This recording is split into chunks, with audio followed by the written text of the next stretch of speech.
And this is where NammaN talks and introduces it. Hello, comic book community. This is we're all gathered here to celebrate the Asian American Pacific Islander Heritage Month, and I'm going to introduce our panel here. Then I'm going to sneak out and I'm going to let the Eman take control of this particular episode because we are running this show right on Eman's StreamYard account. So, Eman, appreciate you, man. So, yeah, Eman, that's the Eman right there, right below K-pop. There's K-pop right on top. And then villainous red guy, he's hiding. Okay, he's right back there. He looks confused. Yeah, you shouldn't be going out the back door. Yeah. And villainous red is going to operate the soundboard today, and the K-pop's going to operate the. She's going to answer all the questions from the chat. She's going to keep track of chat questions. Yes, I will. Otaku will also do that, and Cantonese will also play the backup on that. So here's our Cantonese guy. So, hey, Eman, take over, and I'm going to sneak out. And Don, please, I know Don, I already met Don. I appreciate you, Don. And I'll be back. I'll be back to give away prizes from Don's store. So you better be back now, man. Yeah, This is all you're leaving the prisoners in charge here. All right, we'll see you in a bit, NammaN. Okay. I want some bonchon chicken. All right, you guys, are you guys ready for this right here? Let's go ahead and introduce our guest for tonight. You've seen his work on the interior pages of DC Pride 2023. He was tasked with creating amazing covers for the Spawn universe, which includes Spawn, King Spawn, and Scorched. He has his own creator-owned comic called Rise, which is out now on Scout Comics. His talent was noticed by the San Francisco nonprofit group Soma Filipinos and was asked to illustrate pages of the Clan of Saints Bay. He's even created his own superhero universe in Pinoy Pantheon. Ladies and gentlemen, Master Don Aguillo. Woo! Wow. Take a breath, E-Man. Take a breath. Take a breath after that intro. Oh my God. Don, welcome to the show. We really appreciate you being here tonight. Welcome to Asian American Pacific Islander Heritage Month. Like NammaN said, we are definitely showcasing a lot of Asian American artists in the comic book, and not just comic book industry, but all around. And we are honored to have you here tonight, my friend. Thanks for having me.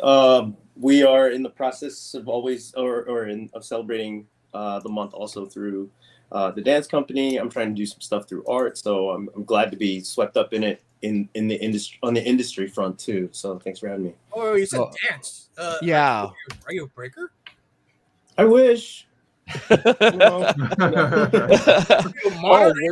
Somewhere in the multiverse, I'm fantastic breaker, but no, I'm a Filipino folk dance. Oh, okay. So you were part of the whole nice. I guess the whole PCN night at San Francisco State or something like that, right? Yes, we're the professional adult organization. We actually help SF states, PCNs, USFs, PCN groups. So we're not in school anymore.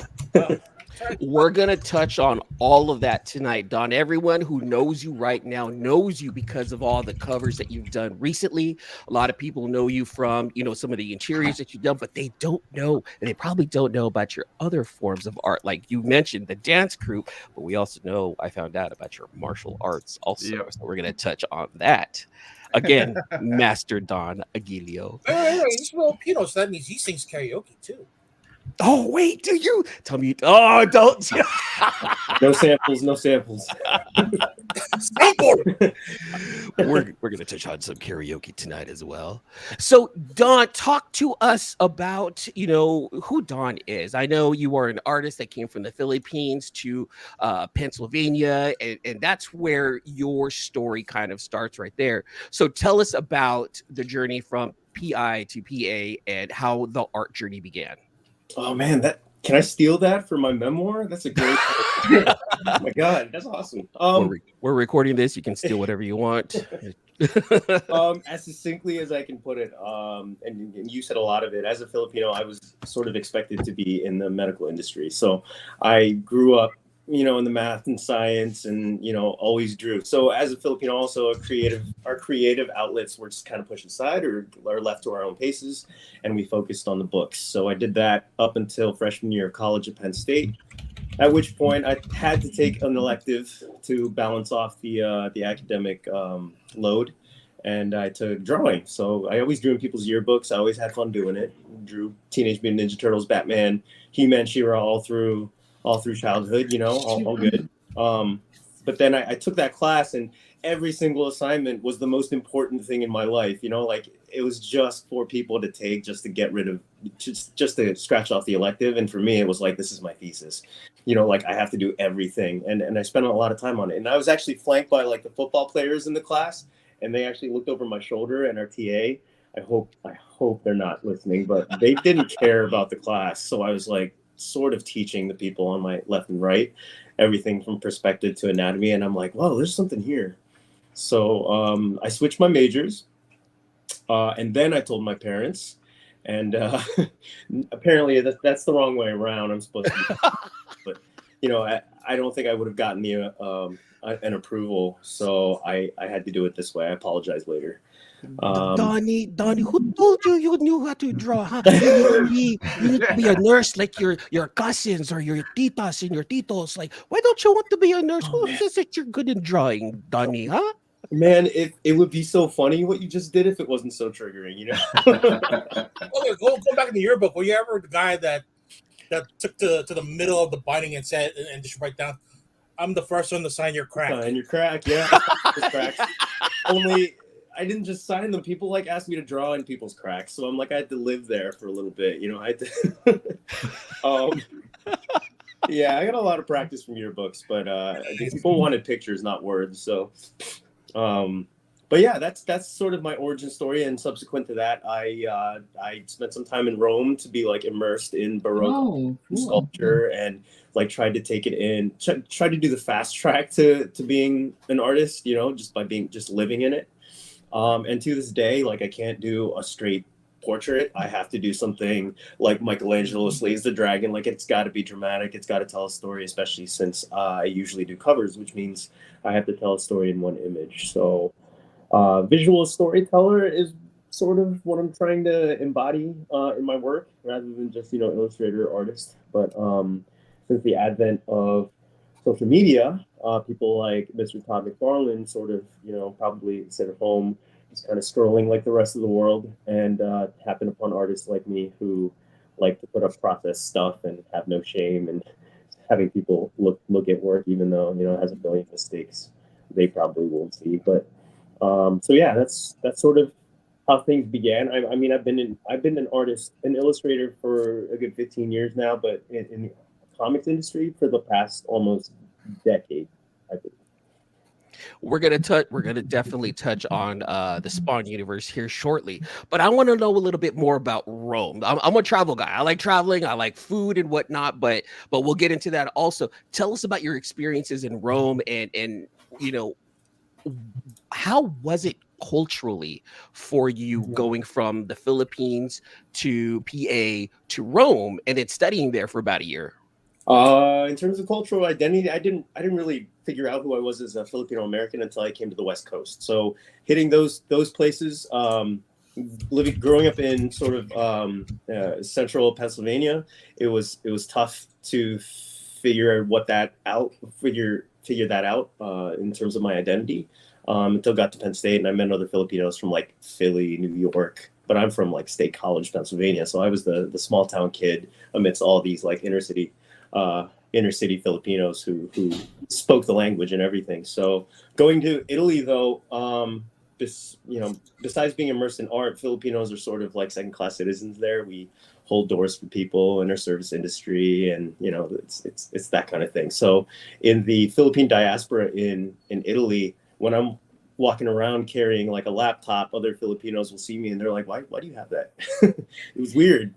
But Italy was fantastic. I was actually planning on living there for a little bit if nothing was going to happen here upon graduation. But I started heading west as soon as I took off the cap and gown. I touched I touched down in Texas for a little bit. Got my feet wet in an animation studio, which gave me a chance. Like I literally said, I gave them my physical portfolio when those things existed, when those were relevant.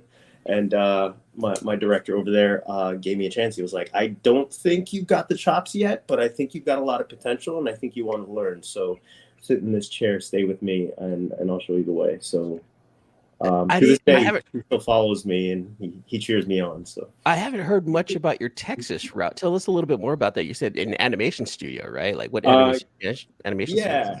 Yeah. It was on the way to California.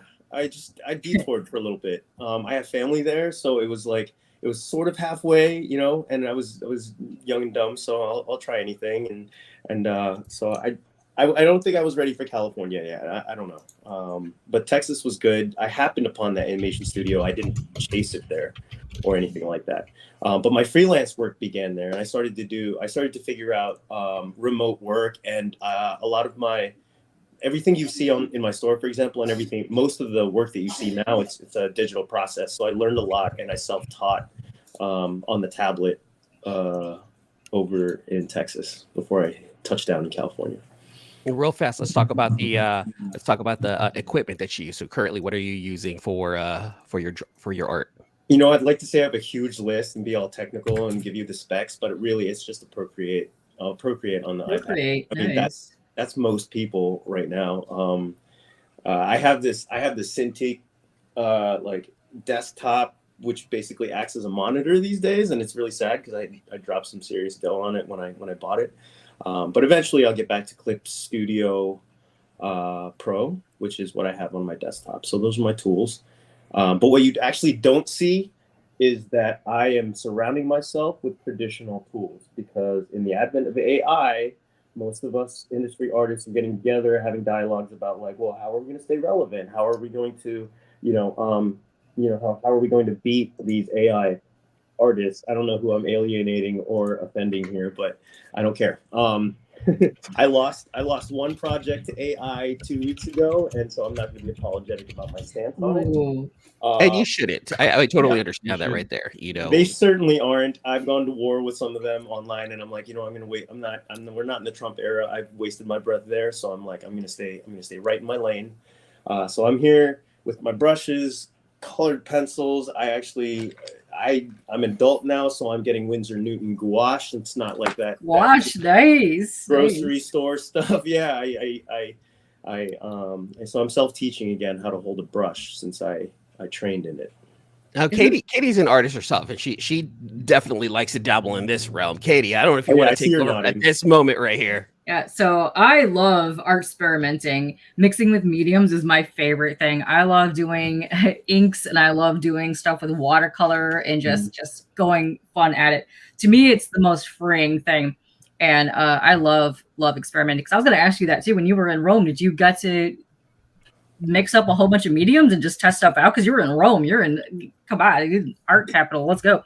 Yeah, in the art capital though, they speak, the art languages are really specific. So even the kids are like critical, I was sitting in Piazza del Popolo, and I had my sketchbook, and I was just drawing people, and the kids playing football there, just like come up behind you and look over your shoulder, and then they like touch your paper, and they said some stuff about the drawing, and I'm pretty sure they said, oh yeah, its head's wrong, and oh yeah, that doesn't look very good. Like they're really critical.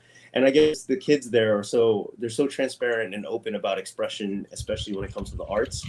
But in terms of like medium, I think they were really they're sort of classicists in the medium. So it's like, if you're going to do a charcoal drawing, charcoal, Conte, like stay there. Or if you're going to do an ink drawing, ink on brush, pen and nib and that kind of stuff. So I didn't get to really experiment until I got here, after I explored each of those processes like in their own.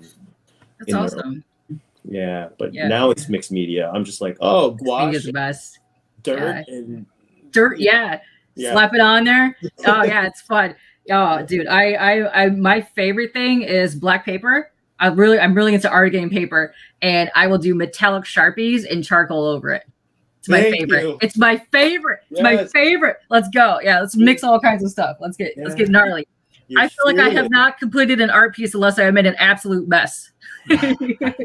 See, that's not second nature to me anymore. Like I have to be like, okay, do the underdrawing now. Yeah. But I'm like, I need to get messy again because that's where it's fun. Gotta and get that's messy. really expressive. Gotta get messy. That's why I truly, truly, truly love spray paint artists and airbrush artists, because they just so free with the form and how they do they just go with it. They don't care. And it took me like 35 years to realize, it doesn't matter. You don't have to be perfect. Because I used to be strict portrait artist, pencil portrait artist, and I would be like 100% getting it to the thing. I have been having more fun in the last couple of years since I have given up the attitude it doesn't need to be perfect, make mistakes and just jump right in it, and then just have fun with what you're doing. And I'm having way more fun with art that way. Yeah. Can you draw me like one of your French girls? I can, yeah. Are we doing For the love of God, don't do that, Katie. Or do it. I'll buy it, actually. We could do a late night art stream one day, just draw each other. Let me tell you, it'll be fun. And Billy over here is also a great artist, and he would definitely come on and accept that challenge and draw you all saucily. Let me tell you. Yeah. All right, there you go, Red. There's our topless show right there. We'll go ahead and go topless. Perfect. Full nude this time. Full nude. Full nude this time. I'm in. Let's go. Don, let me page. Let me switch it up just a little bit. Now you've gone from this is the trajectory here now. So you've gone from the Philippines to Pennsylvania, right? And from Pennsylvania down over to Italy, back home, down to Texas, over to California. Food. Let's talk food real fast.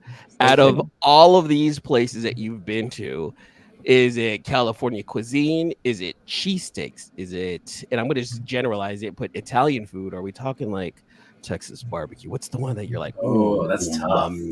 Mummy right here? Oh my God. One of the main reasons I was considering moving there was because Italian food in Italy, so different from what we have here. Or what they call food. Oh, fresh. In Italy. What they call food in Italy. It's so funny. And even their like American Chinese food that's Italian in Italy is like chef's kiss.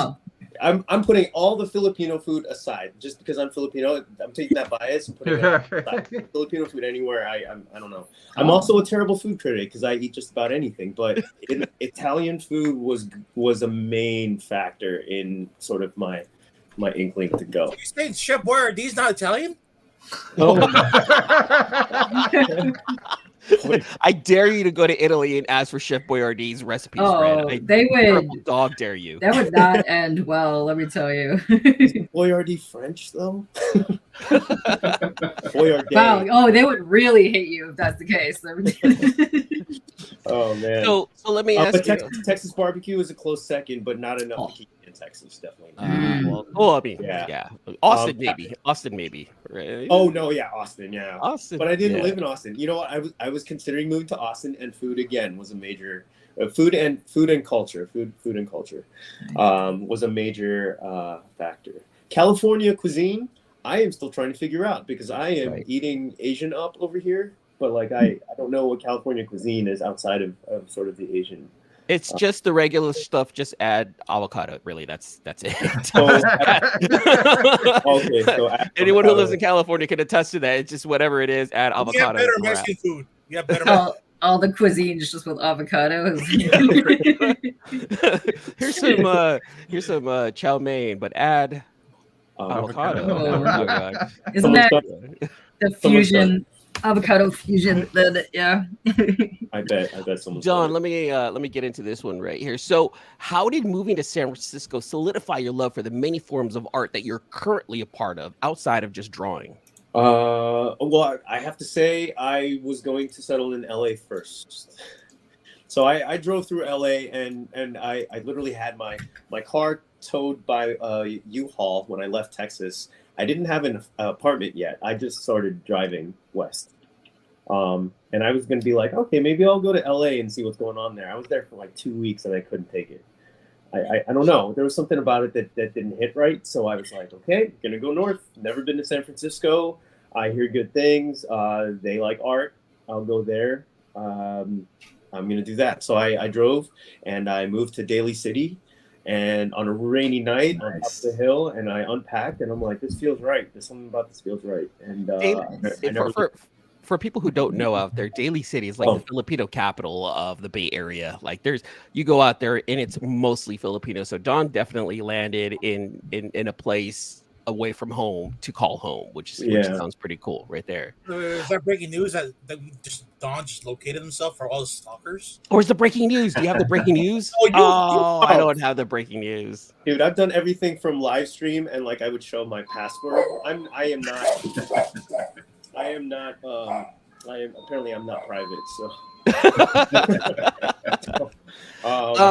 Can we bring up the LGBTQ community, Don? Is that okay? Yeah. How was it? Because I know San Francisco is like the hub. It's like the mecca for the LGBTQ community. When that was discovered, like, what were your impressions of that area? And I'm going to bring up Castro. The Castro district in San Francisco is well known for its LGBTQ community. Yeah. How was that for you when you discovered that? You know what? It wasn't on my radar because I wasn't out yet. So I went to San Francisco not for the reason of like going to Mecca and like finding myself and exploring that, but it was a big factor in my coming out to know that I was in a safe place and I can express myself and be myself and whatever the world says about me, I'm here and I can continue living and nothing changes, for me.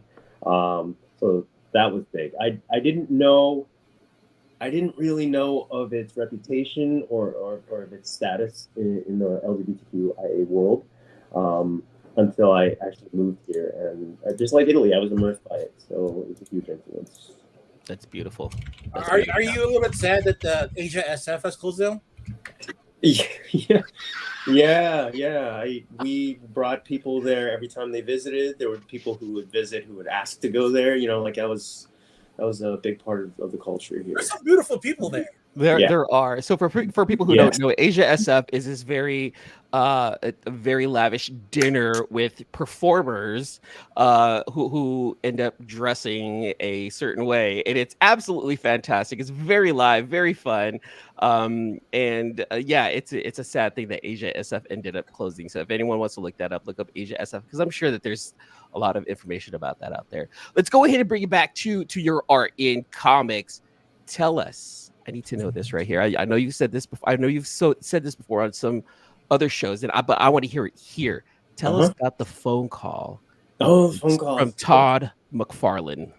And I know other artists have had the same experience with him because he's consistent and he's humble, and I can talk hours about Todd McFarlane. But he, as I said, he looks for artists himself on top of the team that he has in place, also always looking for artists, and he hits me up on Instagram using his private account. So this is weird. It's not coming from Spawn anything. It's not coming from Image Comics. It's not coming from Todd McFarlane Productions. It's coming from him, and he says, "Hey Don, it's Todd McFarlane. I'm wondering if I like your work. I'm wondering if you'd be interested in doing a cover for Spawn." And I look at that message and I'm looking at it and I'm just like, I get so much spam. I get so many weird things, and I'm just like, I'm about ready to delete this. But I look at it and I'm like, you know what? Let's just humor this person. I don't care. So I'm like, yeah, sure. So I tried to be as casual as possible. I'm like, yeah, sure, it sounds great. And he goes, great. We'll set something up for next week. And I'm like, great, sounds good. I'll talk to you then. And he had his people call your people, right? Yeah, something along those lines. Yeah. Lo and behold, I get a call from Thomas Healy, who I work very closely with now. He's the editor-in-chief, and he calls me and he goes, "Hey, this is Tom Healy from Todd McFarlane Productions. How's it going, Don?" I'm like, "Great, sure. Joke's been going on for a while now. I'm here for it. That's fine."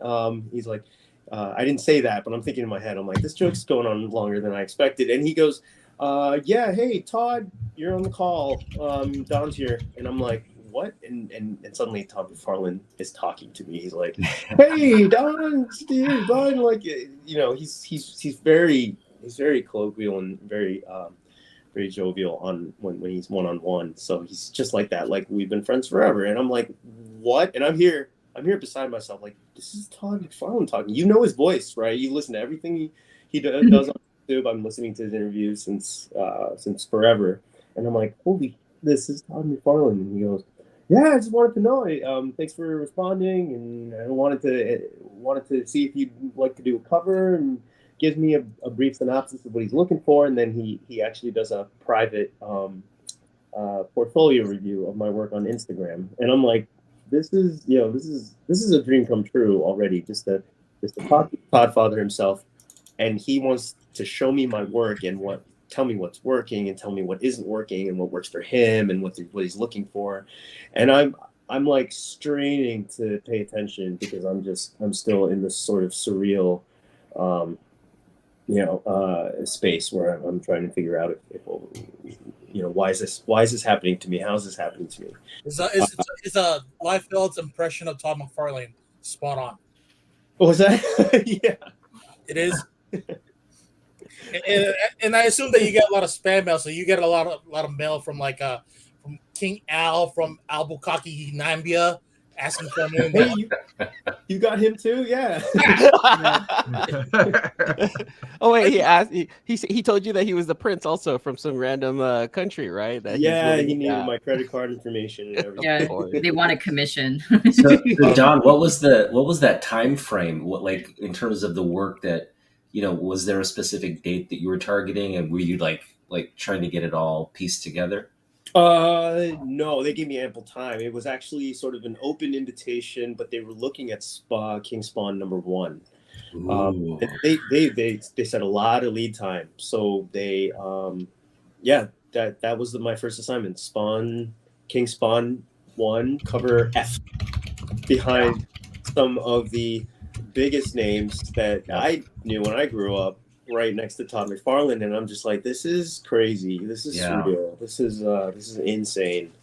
And since then, actually, so based on that about that King Spawn cover, my one note from Todd himself was that I drew him out with a tattered. You remember in the '90s, the tattered, sort of torn, shredded.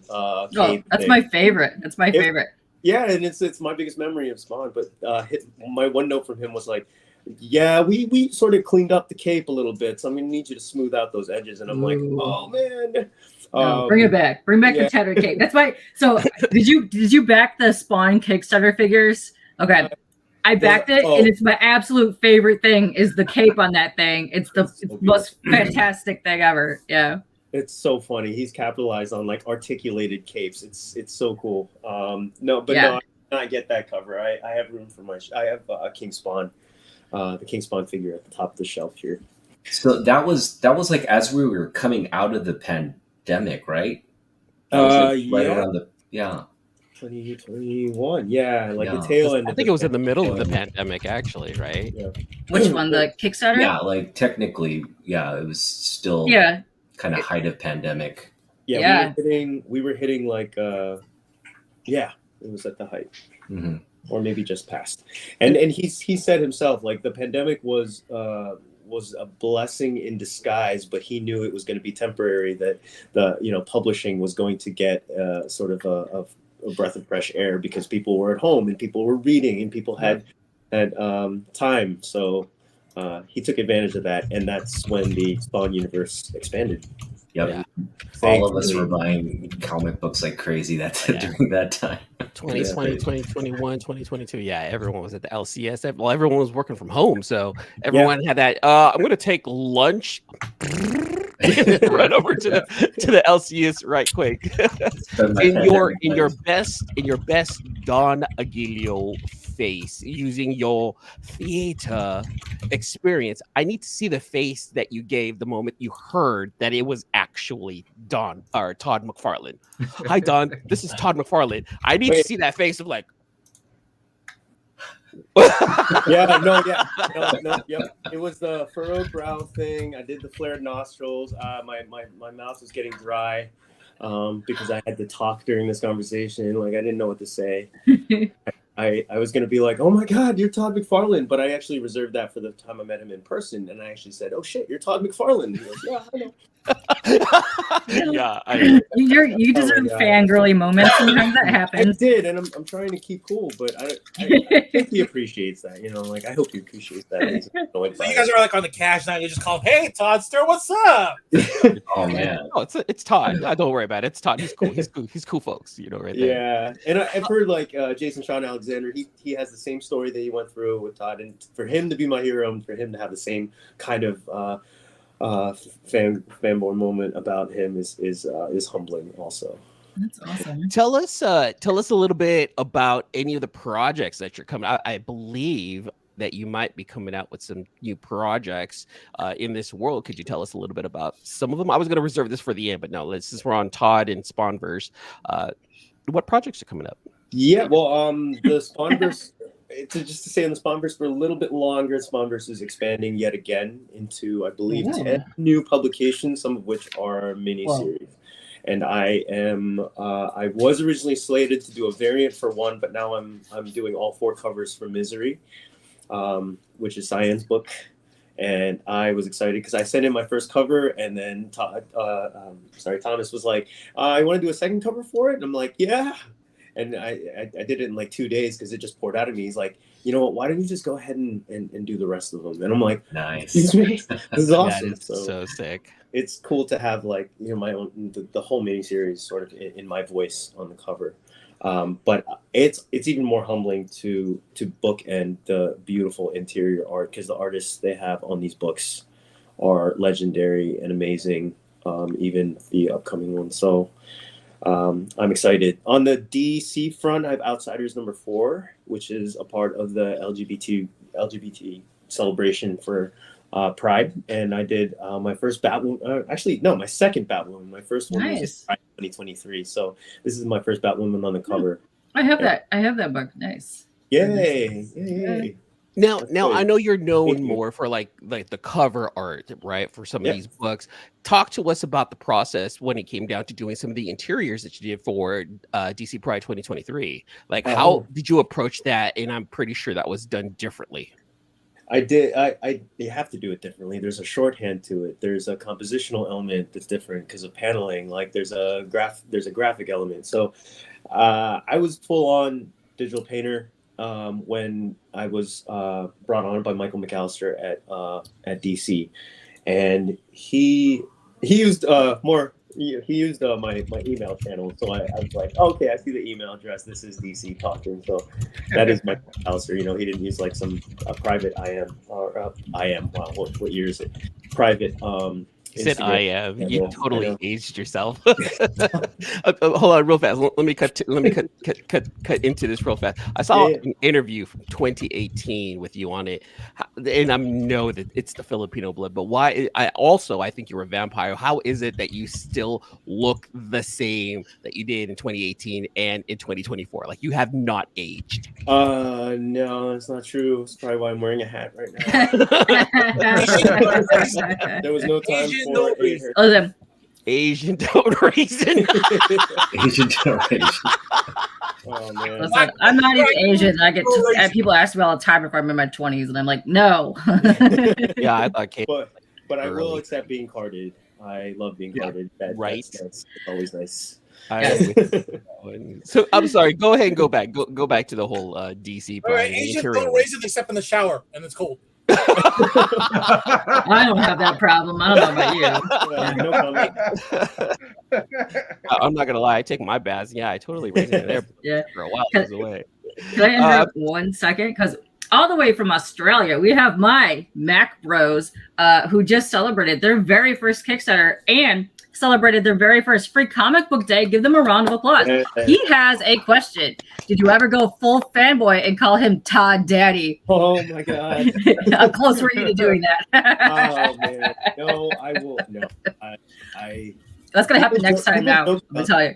Yeah. People joke about that. I'm scared that it gets like, cataloged in there and then it just slips out one day.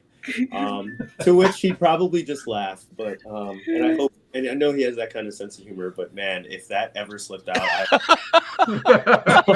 I think I would just bow out right there. I just feel like, we're done. Thank you for the opportunity, Todd. I really appreciate it. Right, step up, please. It's been real. I'd be like, it's been real, T-Mac. Thank you so much. Yeah. Oh, geez. man. No, they're hilarious, but No, he's been an absolute blast to work for. When we go to Comic Cons, for example, and he doesn't go to all of them. You know, he goes to the specific ones, and he will.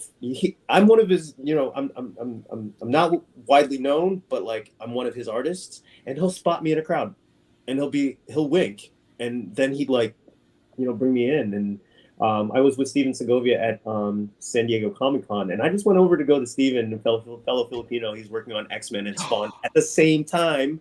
Yeah. Crazy interior artist. And I just went over to talk to him at his table, and he's signing. He's signing, and I'm just like, that's so cool, dude. Like, I'm looking over his shoulder, and he's like, what? Thomas goes, Don, just go to the other side of the table. Just if you want to talk to him, just get over here. You belong on the side. And I'm like, oh my god, this is awesome. Wow. So I go behind the velvet rope. Oh my god!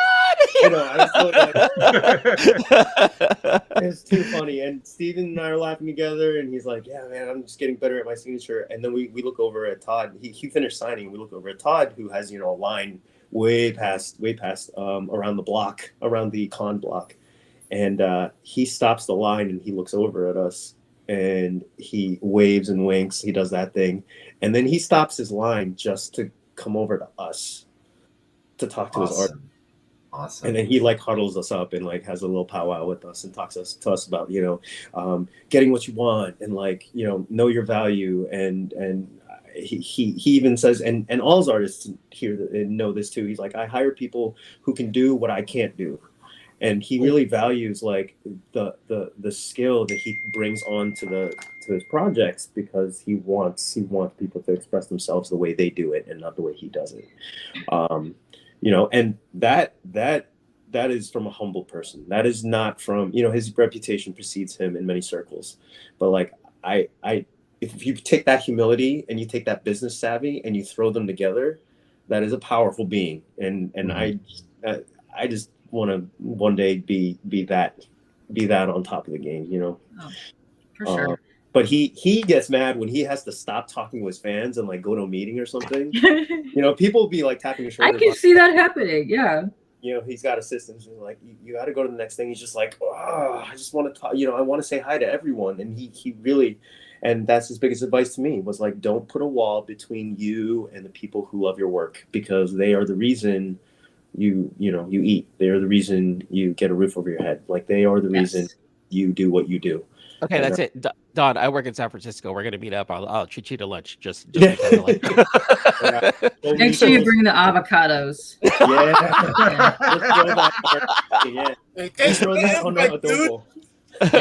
Oh, Red's coming. Red's not too far away from us. He lives out. You gotta come. Yeah. He lives out in Lathrop, Don. He's about an hour away. Red, you're gonna have to fight the Altamont to get over here. Oh, they're gonna be fighting now. Nice. Let's bring up some other aspects of your artistical life here.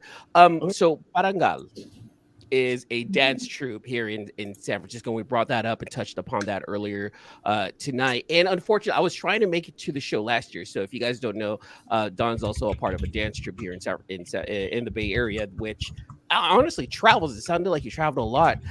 Talk to us a little bit about what Parangal is and what does it entail. And of course, it differs from art. But talk to everyone here about what Parangal is. Yeah, Parangal means tribute. And that is exactly what we do every time we perform, every time we take on new work, every time we learn from the culture bearers directly from the Philippines. So the Dance Company is a nonprofit organization that strives to preserve cultural artifacts like dance, music, ritual, all sorts of everyday living traditions from the culture bearers directly in the Philippines, and to bring them here on a platform or on the stage, which is our platform, to be able to communicate and educate Filipinos and Americans in the diaspora. And now we do international tours too. We've been to Brazil, Slovenia. We've been to Spain, Portugal. We've been to Japan. So we've been all sorts of places doing what we do. And every year we send a crew back to the Philippines to learn directly from the people there. All sorts of people, all sorts of indigenous people and communities. Now, what part do you play in Parangal? I'm currently in leadership. I was part of the artistic team, and now I'm working in there as a lead for design, which is sort of my lane. I take on a lot of leadership positions in all sorts of parts of my life, so I had to take a step back from the artistic role, which I feel is a really took a lot of time away from work for me. So I had to find some balance. But now that I get to do design work for the company, it sort of feels like it's in line with my work. I can stay in one lane and stay focused. But when we go, we have open rehearsals, so I teach a lot. Everything from tinikling to the latest thing that we're doing. I have some martial arts stuff that we learned from the Philippines that we brought over, so I choreographed some of that. We were just doing that last night at rehearsal. They led a workshop. So it's sort of it's my education into my own culture, into the cultures that comprise the homeland, which is a lot of them that we never learn about when we grow up there or when we grow up here and hear about back home. It also informs my work. A lot of the mythologies there are conveyed through the dance, the ritual, the music, and I want to pull from that to be able to inform some of my independent projects coming up. Now that you touched on the Screama, do you think Robin should be portrayed as a Filipino because he knows how to twirl around some sticks just like us? Always, yes, always. Well, speaking about martial arts, now I mentioned at the very beginning of the show, Master Don Aguillo, and there was a reason for it. Don, talk to us about Summer Mist and your teachings there, because you teach martial arts as well. What style do you teach, and what classes do you teach?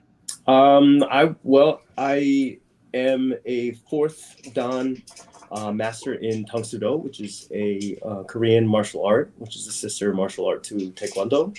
So those two styles sort of have a lot of history together and share a lot of technique and a lot of language and those kinds of things, a lot of structure.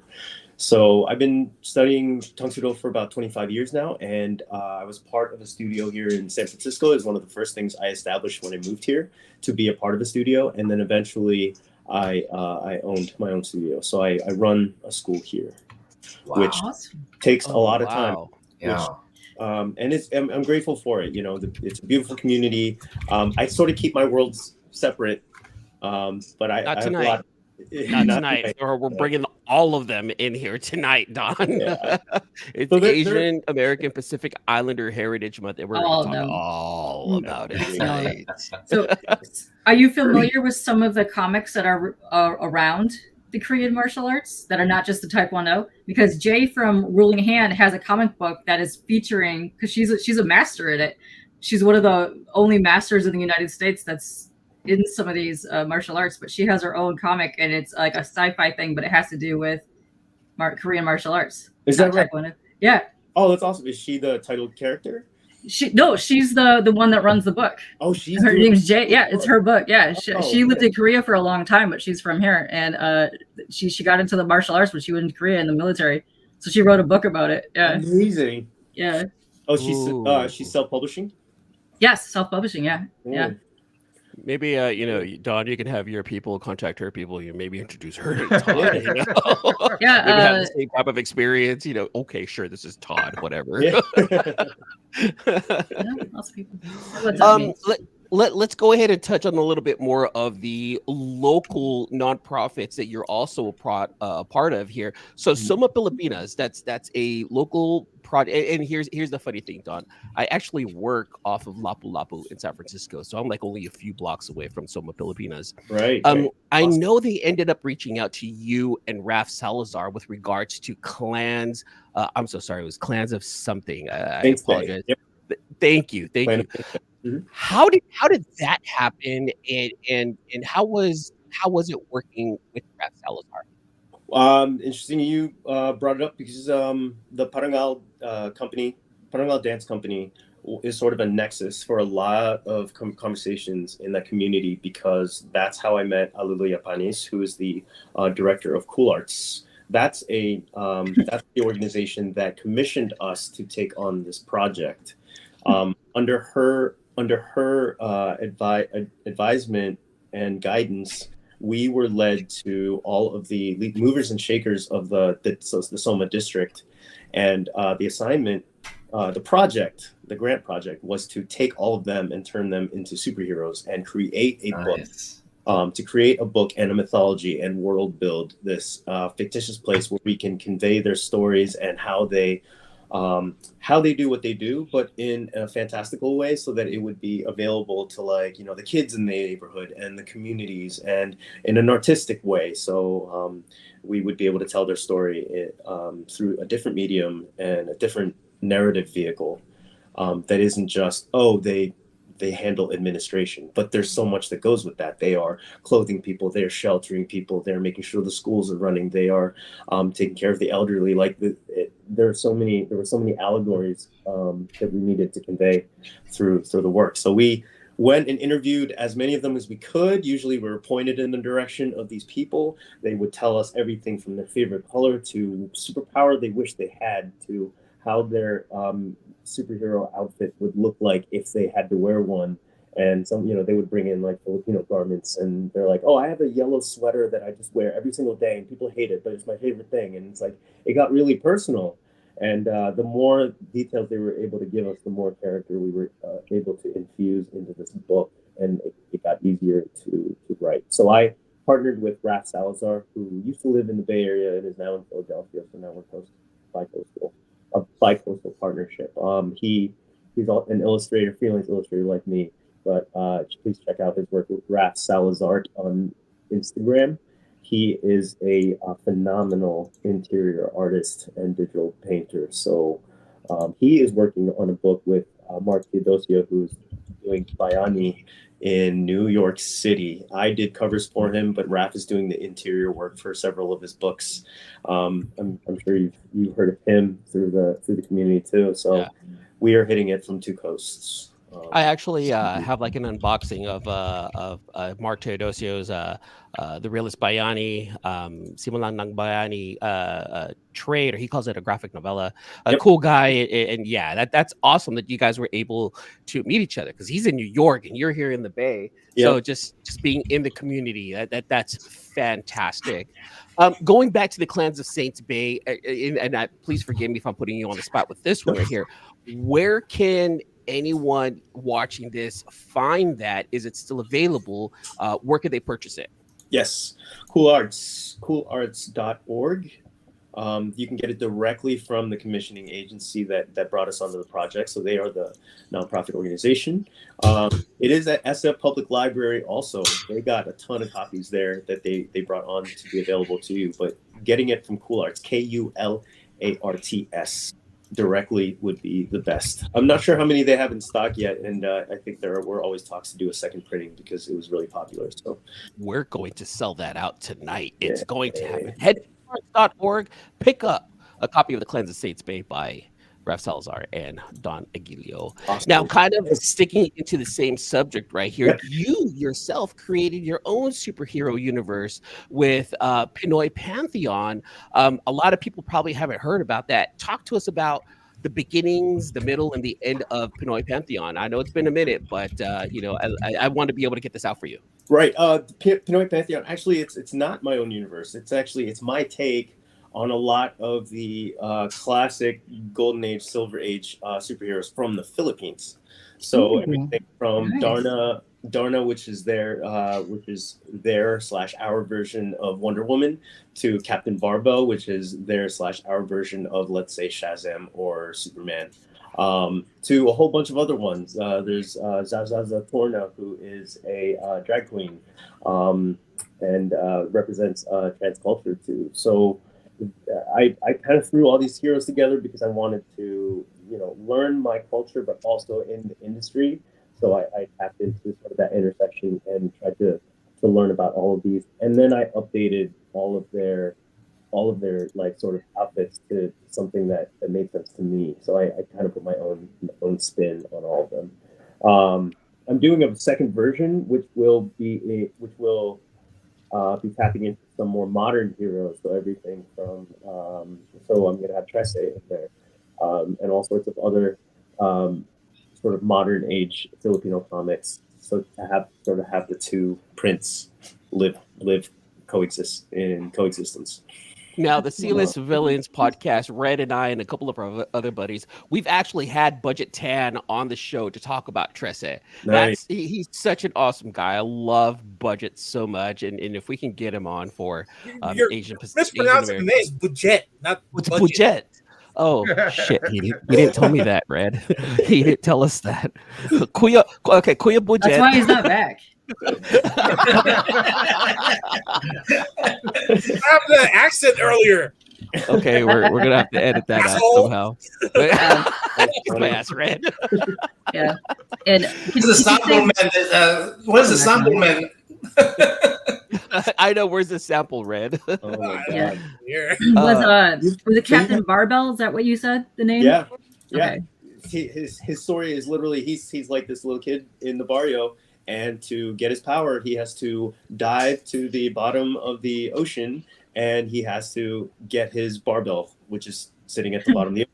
Like he's this little, I think he's a little kid, like a teenager, and he's got like a ratty tank top on with like shorts and flip flops. And when he has to save the day, he has to go get this barbell and proclaim the words, and then he becomes this shirtless, caped, kind of Mexican wrestler. Can I make a suggestion? Oh, that's awesome. Can you add on heroes that are like based upon like Ernie Reyes Jr., Dante Bosco, maybe Mark DeCascos, maybe. Dante Bosco is my OG love of all time. Rufio, let's go. Yeah. We'll have our people call your people, Katie. He's going to be at Motor City. Don't worry. Don't you worry about that. Oh, okay. Yeah. Katie, behave. Katie, behave. Okay. Never. In Seattle, and I don't know, maybe he'll hear this. In Seattle, I was actually right behind him, like walking to our gates. And he'd been we've been at the same con all weekend, so I'm like, I'm sure he's tired. I want to say hi. A picture would be amazing, but at least like, hi, I'm a huge fan. That's all I want to say. I'll leave you alone, right? So he stopped at his gate, which is right next to mine. So here's LA, here's San Francisco, and I'm here tapping my foot like, how do I say hello? I'm so starstruck. He is 10 feet away. He is talking to this old lady, and she has no idea who he is. And that's probably why he's talking to her, because he can just have a nice human conversation with this stranger. And I'm like, okay, this is it. Hey, they're calling up, the first wave of people, and he's about to go in. He's, of course, like first class or whatever. And I'm like, this is my chance. So I start sauntering over, and I'm like, I'm just going to say hi.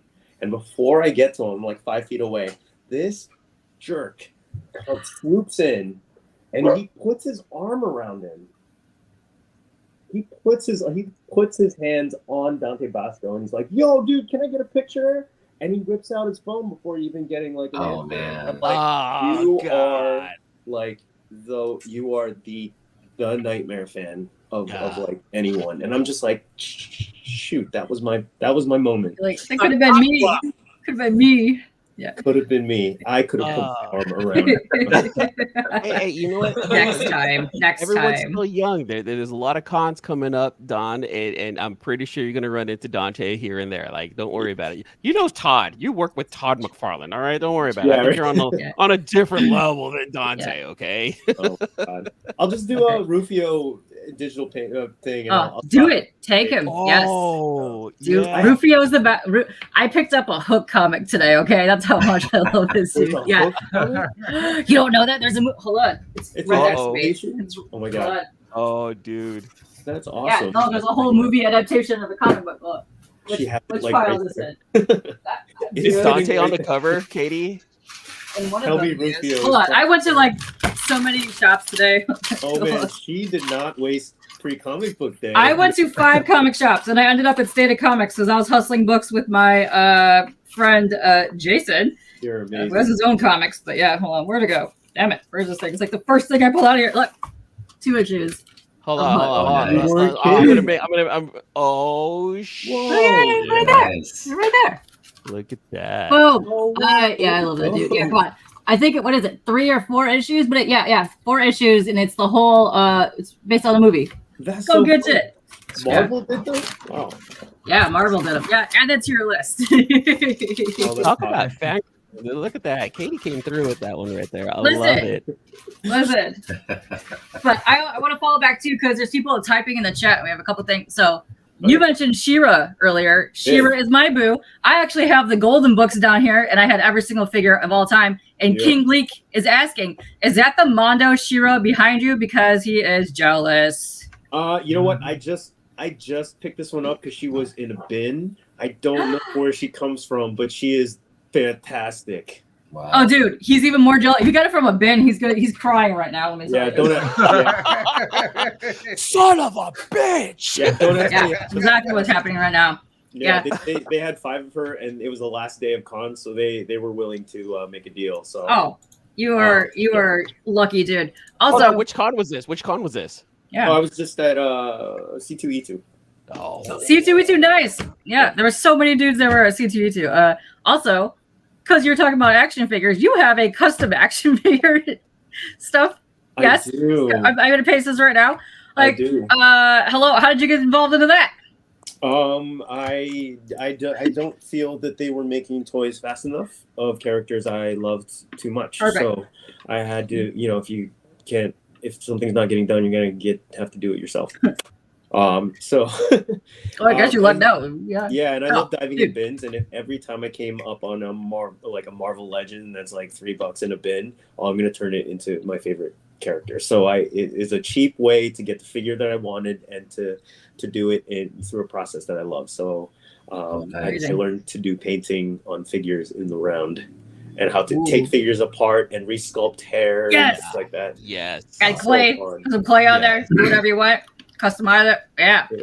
I made a anatomically correct. Listen, anatomically correct, of course. Yep. I made a Dark Phoenix stand for my Marvel Legend out of hot glue. Ooh. I literally took licks of hot glue, so it was this translucent. It's awesome. You're in with the Todd father. You can go and tell him how to properly do a base stand. Let me tell you. I know. I know. Don't go there. Yeah, these were tough to get on Sam and Twitch. Hold on. Show that off. I gotta show something off real fast though. look, Sam and Twitch. Look, King Spawn signed by the Don Aguillo right here at. See, look, Sam and Twitch. Oh, I had to. Oh, you have that. Pew pew pew pew pew pew pew. Oh, I want to get my Spawn figure now. You guys are making. Yeah, that's it. I love send it to me, Katie. I'll like I said, I'll take Dawn out for dinner, and we'll shoot the shit. Don't worry about it. Oh no, I'm you come to a con near me. I'm bringing toys. We're gonna have a toy fight. That's what we're doing. We're getting Dante and Roscoe involved. We're gonna have toy fights. Let's go. I'm coming in my room. I'm playing with my toys. Exactly. One of the things that I did as a kid was actually take apart like old GI Joes from the 80s, like take those apart and then create new figures like with other friends in the neighborhood, and we would create like something that Storm Shadow and like Snake Eyes with Duke or with like Destro. Like we would take those things apart because those were super fun and easy to do. Oh shit! Did Don? Dude, you just twist them and they snap and they pop. No, he was so excited. I did mine. You were customizing GI Joes. How did you snap, or how did you pull the rubber band off and put it back? Honestly, it wasn't that hard because when you take off the screw in the back and you take off the torso, it had the rubber band, right? You can take off like the bottom part, and the rubber band really wasn't on there too tight. So it was actually pretty easy to put it right back on. It was pretty cool. Yeah, you're gonna have to show me that. Remember the old 80s ones. The old 80s ones. It really wasn't that hard. It was pretty cool. Yeah. My cousin and I have destroyed many a G.I. Joe figure in the years. It's kind of a rite of passage. But King Leek has a question here. Can you make a custom Neon Revenant? Because he would like, could you use it as a template for your own figure line? Oh, for his own figure line. Oh, interesting. Oh man, I've never done like a commission figure. That's too much pressure. This Too much pressure? is too much pressure. Like I will take months on one figure because it's just for me. But Yeah. I can't imagine being like, okay, can you get it done one? No, it's too much pressure. It has to be perfect, and so it'll never be perfect. Yeah. Okay. So yes, once again, some of the legs are hollow. There's a lot of things on figures that could be upgraded, but I definitely think custom bases are where it's at. 'Cause I want to start getting into that too, because I have a whole shelf next to me of figures that have plopped down because they no longer fit on their bases anymore, and they just keep falling over. So I want to get into custom bases myself, just because I can't stand about anything. It's upsetting. Yeah. What's up, Billy? Hi. How are you? That's funny. Let's get to know a little bit funny. more about the man before we let you go here tonight, Don. Let's talk a little bit about food. Favorite home cooked meal when you're at home or when mom's around or whatnot, or just something that feels like, oh man, this is home cooked. What centers, Don? What's the one Peanut meal? bet. Oh, My favorite peanut bet. This is a vegetable stew that and its most powerful ingredient is Bagoong. bitter what melon, do you call bagoong? Shrimp paste. Fermented fish paste or fish sauce. And I'm Ilocano. I'm from a particular region where we use a particularly strong version of it. That's not it's not sweet or mild. It's like salty and pungent. And when it hits that eggplant and kalabasa and beans and okra. I know it's important. I hate okra, but it's important for that dish to be right. It's like what is that Cajun dish that has okra in it? Creole gumbo. Is it gumbo? I know gumbo. Gumbo's got a whole lot of without it. Yeah. But like if I see okra, oh man, I'll gag. I hate okra. But yeah, that stew. If we go anywhere in the Philippines, I have to try that region's peanut bet. If I go to a restaurant, I have to try their peanut bet. It's just so what part of Ilocos are you from? Because my dad's he's from Ilocos. He's from Naguilian, La Union. Where are you from? La Union. Oh, okay. Yeah. I'm not even from Ilocos. I'm from Cagayan Valley. So like the furthest tip north before it starts being Taiwan. in our small town, we get more Taiwanese radio stations than we do. Shit! Nice. Now we're talking. That's way up north. Yeah. Now, do you okay? Can you cook peanut bet, or is it something that you just rely on somebody else to do it? I think the interview is over. Yeah. I think we ran out of time. This is insulting to man. Oh, he singled me out so shamelessly. I can't cook it. That's so horrible. But I think it was because my mom never trained me to cook it because she always wanted us to go home to have it. So it's manipulative, but I also know for a fact if I tried to cook it, it wouldn't be as good as my mom. Yeah, because you don't want to touch okra. I know. Yeah, I would probably put less okra. But you know what it's like when your parents spoon feed you, it always gets better. So yeah. I know. I love it. Now, I believe NammaN was talking about doing something earlier. NammaN, you want to take over right here? Yeah. You guys want to take a look at Don's store a little bit? Oh. Shit, I don't know if everything's on there anymore. Oh man, I have to do inventory real quick. Can you about 25 minutes? Hold on. Oh, we need to on Rise. So we'll bring up Rise here in just a second, Don. So let's go ahead and cue that up. Think about Rise here in a little bit, all right? Oh, wow. What was Rise about? I'm gonna let Don talk about it because that's Rise is my book formerly through Scout Comics. Uh-huh. I'm gonna put Don in the middle here.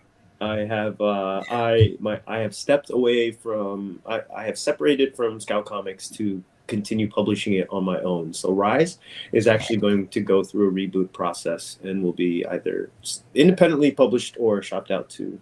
But that's how I know Don from is Rise. I didn't know him through everything else. I knew him through Rise. Awesome. Man. Oh man. So some of these stores item have a blank cover. It says Yeah, so $100. I do blank covers. I do sketch covers. So, for example, I don't know if you saw this, but here's Blade that I just did the other night. Yeah, Oh, I saw that. That was really cool. Somebody making bigger now. Hold on, let me go ahead and claim that right there real fast. Hold on, Don. So Oh, we're gonna make you I bigger. am, There you go. I'm getting used to traditional craft again. So Beautiful, I did a Blade cover. So on this beautiful red that I found at what's it called? Don, I'm taking you out to dinner. Claim that's. Ooh, look at that. Ooh, love that. So this is gouache, ink, graphite. This Nice. one, neither of them are finished. I gotta put blood splatter. You gotta splatter it. You gotta add the finishing touches to it. Yeah, Okay, like we said earlier, I gotta get messy. You have So- time before I take you out to dinner, there, Don. Okay, you have time. So this one is a price at 110. Sketch cover. Is that mean you're gonna draw something on this before Yeah, you? so yeah, when they purchase a sketch cover, they I go with them. I go through them on email, and they tell me what they want on the cover. And they don't have to be exclusive to the title. So if you get a Batman book because you love Batman books, but you really love, I don't know, Clifford the Big Red Dog, you could be like, can I get Clifford the Big Red Dog on a Batman cover? I'm like, yeah. It's gonna be in color. Yeah. It's gonna be in color. Wow, actually, this is a really good price for $100, man. Yeah. Yeah. So I want to make it accessible. I want to make it so that I get my practice on, because I want to up my game in traditional medium. I want to be able to do 11x17s quicker, 11x17 like full on paintings and Nice. things like that. So head on over so- to his website, everyone, and flood him with work because this Oh, man my. needs to eat more. Okay, Not well, too much. Yeah. what I'm gonna do is to give away one of those sketchbooks. Oh. So whoever wins. Now, the sketchbook. I don't know if you don't have a means to ship it overseas, right? On your I have. You could. Okay. Yeah, overseas shipping requires just a little bit of conversation regarding method, et cetera, with whoever grabs one. Don't worry about it. We'll pin NammaN to pay for shipping. I'll help with shipping overseas. Don't worry about it, there, Don. If it goes overseas, I'll help out with the shipping there. Okay, sounds good. So we're gonna. So that means I'm gonna keep all the Australian fellows in here. Okay. I don't know if you guys can you see it? Can you guys see it? Hang on 1 second. Mark just popped in chat, so add him to the list real quick. Mark who? Cool. Legion of Comics. Oh, Mark. Yeah. Is up. Legion of Comics. Yeah. I mean, So, in case people weren't So while they're knowing, doing this, right hold on a here. second. Because there's a lot of people that are lurking. If you want to come to the YouTube and type to enter this real quick, come to the YouTube and enter. Just type something. We'll add you to the list. Because as you guys were typing, we've been adding you to a list to the duck race. Yeah. So Yeah. preferably that you go to my freaking channel. Oh, okay. All right. Yeah. Look, as long as you get eyes on Don, I don't care whose channel. Don, so while they're setting this up right now, Yeah. I'm just kidding. Go to any channel you guys want to go to. Yeah. favorite restaurant, Don. So if we want to go have some Filipino food, where do you recommend this? Ooh, favorite rest. Oh, besides Gateway Kitchen, right? It's not because it's all about the fried pork chops there. Favorite Fried pork Is it- chops. Is Joey names? I didn't see. Oh, Comic Jenny's in there. So I added everybody. Let me tell you. Okay. Okay. The only person that's not on there is me, but that's okay. I'm gonna bypass myself. So Yeah, just let somebody else. take me and Otaku off also, NammaN. All right. I don't know Otaku's if Jeff out. wants to be Yeah. on. And take Yeah. right off too because no. Yeah. Okay. Well, if I'm taking all the host out. I'm sorry. Yeah, guys. take the host off because I put them at the bottom. That's why, because I wasn't sure if we were adding them or not. So. That's okay. Red, You're don't gonna worry go about out it. to We're eat gonna- and we're have gonna take sure Don out for, fried pork for chops lunch or one of these whatever days. and avocados. That's fine. with avocados. Okay. GT Don, Key so, Comic was there very first. I'm gonna give him a 2 duck. Dude, he posted Oh. twice, like 5 times in a row, like from I don't- 3 o'clock and like 6 o'clock. He's don't- on the ball trying to be I in don't know here. if that's It's amazing. I don't know if that's I'm rigging it. I'm fair, sorry, NammaN. guys. I I'm don't know if rigging that's it. fair. All right, Don. Best Yeah. place to get Filipino food. My go-to is Phil M in Daly City. Ooh, of course. So if you guys are ever out in the Bay Area, Don will take you out to Phil Am and Daly City. I will. Let's talk. Lucky chances. Any excuses to go Oh there? God, Lucky Chances. No, you know that's what? like You know what? That's like a close second for me. I get the binagoongan there, which is off. It used to be off menu, but now they put it on there. Kare there is hell good. Kare my at God. 2 o'clock in the morning. I was gonna just say those same exact words right after the club. Yeah, You go right over after the to club. Lucky Chances and After they hit up. City Nights, yeah, let's go to fucking Oh, Lucky Chances. So Don, if you know anything about this about San Francisco, I literally work right across the street from Shitty Nights because that's where my job is. Oh, okay. Or Kitty Nights, because okay, so for people who don't know, City Nights is an 18 and over club in San Is it Francisco. Yeah. Is Ben edited already? What was that, Naman? Is Ben edited already? I K-pop? don't know. No, he just popped in here. So he's actually the artist for the Nation of Comics comic book. He's also in Australia. So look at that. Boom. Cool. Lots of homies popping in here today. I know. What's up, guys? Ben Sullivan, you're edit. So cool. Ben Sullivan, you're edit. Para na siya po na kami. You guys are. Red, stop. No, none of wait, that. hold on. One more time. I got another DJ in the house. What's up, DJ? Hey, DJ's Now- on the house. Now, No, he's not on the list. He just popped in. Now, real fast, to everyone that showed up tonight to welcome Dawn to the stream, thank you so much. In celebration of Asian American Pacific Islander Heritage Month, everyone who came by to hang out and talk to Dawn and ask him questions. A huge thank you guys to you two because you guys made this stream super fun, and we wouldn't be here without you guys and Dawn as well. So, thank you. Thank you, Don. Thank you, Don. He's the bell of the Let's ball. see. Oh no, thank you. Oh, wait. And another upcoming guest that we have just popped in the chat, too. What is up, Alan? How are you doing? Please add Alan to the list. I think Alan's going to be our future guest, isn't he? He Not is gonna be our future guest. He has an amazing comic coming out. What's up, Yeah. Alan? Alan Wood, you want to be in the list? All right. Well, you're on the list now, so boom. All right, Yeah. you're in the list. That's cool. Ellen, We have a lot Ellen. of creators here. Yes, most of the people in the chat are creators. Oh, that's awesome. That's Alan, Yeah. Alan, tell me you are a Wu-Tang fan, man, because that last name I have to be down with. How long are we going to wait for this? How long are we going to wait for, guys? Just Let's run it. You want to run it right now? All right, last chance. Type real quickly. If not, we're I'm gonna run going to give it. it 10 seconds. 10, 9, 8, 7, 6, 5, 4, 3, 2, 1. I'm done. I'm done. Done. End line. End line. Boom. All right. How long? 30 seconds? He says, I don't know what the list is for, but I'm glad. Oh, dang. Meat like wad. 37 seconds. Okay, I typed. Guys, up to you guys if you want to add the meat. Add Meat Wad because he was typing it as I typed end line. So add him. I feel bad if we leave him out. Add Meat Wad. Okay. Plus, he's got the most bitchin' name of all times. Come on, Meat Wad. All right. What? Meat wad. Meat Yeah. wad Add to us, number one. Oh, right. look at this. And this is all about Don. Are we done? Are we done? We're gonna be getting 2 hours Don. later. Yeah, exactly. Yeah. Okay, we can run this now. Yeah, let's go. 30 seconds. 30 seconds. Drum roll. Blah, blah, blah, blah, blah, blah. Let's 30 go. seconds, guys. What do you want me to set it at?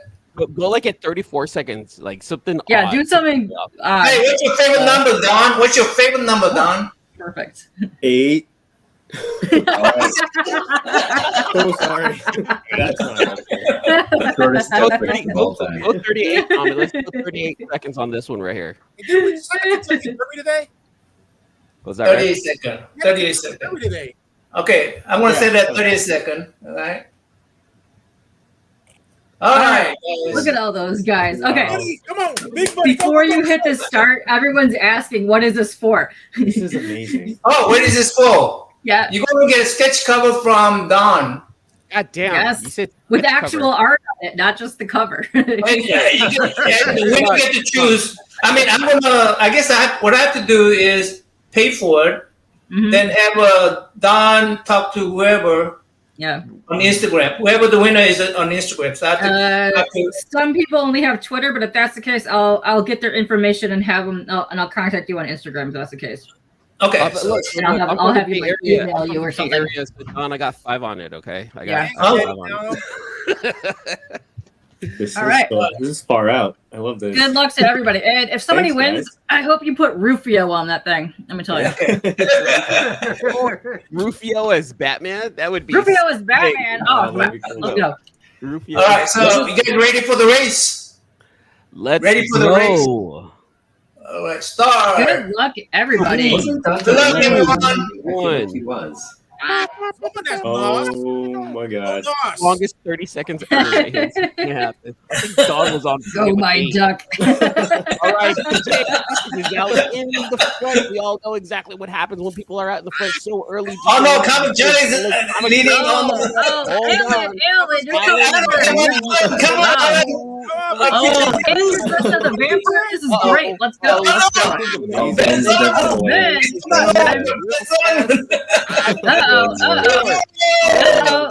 He's Ben. in the lead, and he wins.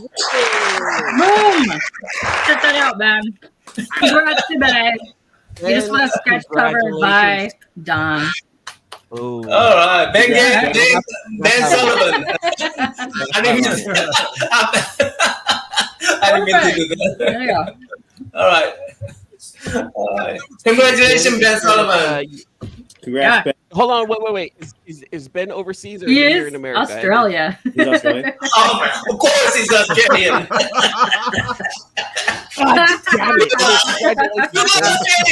Hey, you didn't give us rules before this, so hey, boom. There you go. You're fine. I mean, Eman said he's going to pay for the shipping, so I'm okay. Don't worry about the shipping. I'll take care of the shipping. You and I will connect on that one right there. Okay. I think Let's see. we're good. So Ben, if you want to reach out, where would be the best way for someone to reach out to you at? Don. Art of Don Aguillo, either through Instagram or Gmail. That's both accounts. Okay. Perfect. Let's see. I will pay in. I'll just go and pay that on your account. Yeah. Which cover? Okay. Which cover? Which cover, Ben? What cover you want? Good There's a question. lot of covers in there. Okay, I really did have to do inventory. The only ones that aren't available. Well, I did one of the Batman Mad Loves. Okay. I think Batman 1 is a. Ooh. I already started a thing for it. So. Okay. So Just saying, Mr. Batman Sullivan, 181. he's already started on some King work. Spot. So King Spot. Oh, Superman. So any of the other ones. barbaric, nice. All right. Superman, there's Wonder Woman, Barbaric. They're gonna be a cool one. Yeah, if you go to the top, if you go search. Let me go ahead and shut the duck up.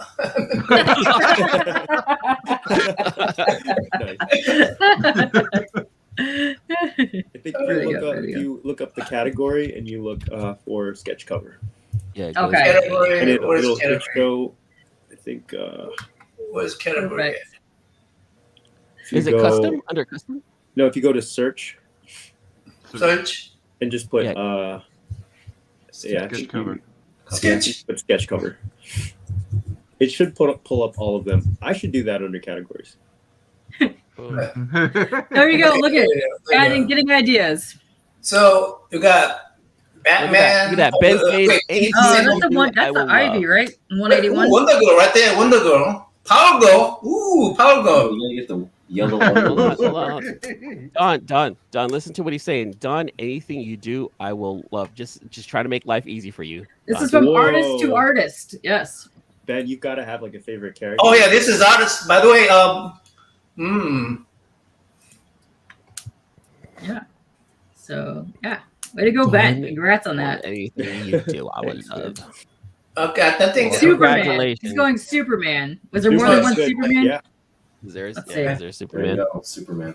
All Where's right. the Good Superman? choice. It's Batman, Superman, but you're already working on that. And yeah, that one right there. Oh, there you Got go. that one? All right, NammaN, you got to pay for that one right there. I'll take care of shipping. All right.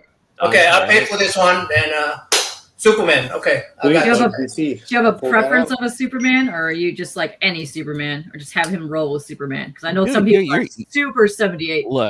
Look, Don is just he's already taking on this task right here. I think Don should just do something nuts like a black All right, Superman. yeah. That would be great. You know? You Or know- Donnie Bosco as Superman. Donnie Dun- Bosco dun- Superman. There you go. Rufio I'm as Superman. That would be amazing. Dude, speaking of which, I just saw a picture of Tom Welling. That guy ages like fine wine. Oh, he's gorgeous. Oh my god, yeah. he's gorgeous. Yeah. Yeah. But I'm like, put him in another Superman outfit. He would look perfect as another Superman. Because what was he, 20-year-old when he was in the other thing? Oh yeah, he looks gorgeous. Yeah, great. Well, at an hour and 20 minutes, Don, you've given us so much. You've hung out with us. You've stuck in there. We've learned so much about you. Thank you so much for joining everyone here on the panel. We do appreciate it here for Asian American Pacific Islander Heritage Month. That's a mouthful. I know, right? I know we've talked about it, but one more time, Don, go ahead and plug your socials, plug everything that you want right here. Yeah, it's easy. Art of Don Aguillo on Facebook, Instagram. I'm no longer on Twitter. And I'll plug one more thing. I'm working on a Philippine horror anthology for 2025. So I'm going to pull in some generational trauma stuff, some Filipino American identity stuff with like old scary urban legends. Yes. Nice. Interviewing people across several communities about like their family ghost stories and trying to see what. Awesome. You want to hear first, right? I want to see. Yeah. Do you guys remember Scary Stories to Tell in the Dark? Yes. Yeah. Remember how that's indelibly like burned into your worms crawl in, the worms crawl out. Worms Yeah, play pinnacle on your snout. Yeah. Yep. I want to be just as insidious with this piece. Perfect. I want to see an Aswang get hella mad at their child for not being a nurse. That's where. Okay. That's Okay. Super trauma, Eman. Super trauma is what's happening right there. Yeah. So run. You're not the nurse. We're going to eat you. I might have to talk to you. Stupid child, putangina. We're gonna. FYI, Don. Apparently, Smallville is coming back. Oh, snap. Yeah, we're gonna have to look into that. Oh, snap. Yeah. If it's not Tom Welling, it's not Smallville. I'm sorry. Oh, it is. True. Tom Welling and Michael Rosenbaum as a cartoon. All right. Ooh, nice. So to everyone that showed up tonight, to all of our streams, thank you so much. To our special guest of the evening, Master Stop doing that. Don Aguillo, thank you so much. Yeah, like I said, you worked 25 years to earn that title right there, Master. So we're going to go ahead and end this tonight. Thanks to everyone for showing up. Thanks to the panel for showing up. We're going to go ahead and run this right here. Don, go ahead and hang out here until the end and until the next issue. Yes. Which would be the 7th. Hold up. Hope you're ready for the next episode. Hey.